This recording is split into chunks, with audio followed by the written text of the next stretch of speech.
تازہ ترین ویڈیوز کے لیے ہمارا چینل سبسکرائب کیجیے اور بیل آئیکن پر بھی کلک کریں تاکہ ہر ویڈیو آپ کو ملے سب سے پہلے۔ یہاں پر آپ کو تازہ ترین خبر دیں، منی لانڈرنگ کیس میں نیب نے شہباز شریف کو گرفتار کر لیا ہے۔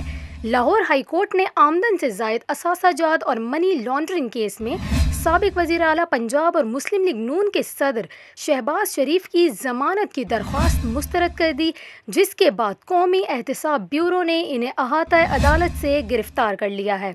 جی ہاں ناظرین، آپ کو یہ تازہ ترین خبر دے رہے ہیں۔ منی لانڈرنگ کیس میں اپوزیشن لیڈر شہباز شریف کو گرفتار کر لیا گیا ہے۔ لاہور ہائی کورٹ نے منی لانڈرنگ کیس میں شہباز شریف کی عبوری ضمانت خارج کر دی، جس کے بعد نیب نے انہیں عدالت میں ہی گرفتار کر لیا ہے۔ آپ کو یہاں یہ بھی بتائیں کہ شہباز شریف خود بھی ذاتی حیثیت میں عدالت میں موجود تھے، جبکہ ان کے علاوہ مسلم لیگ نون کے دیگر رہنما بھی عدالت میں ہی موجود تھے۔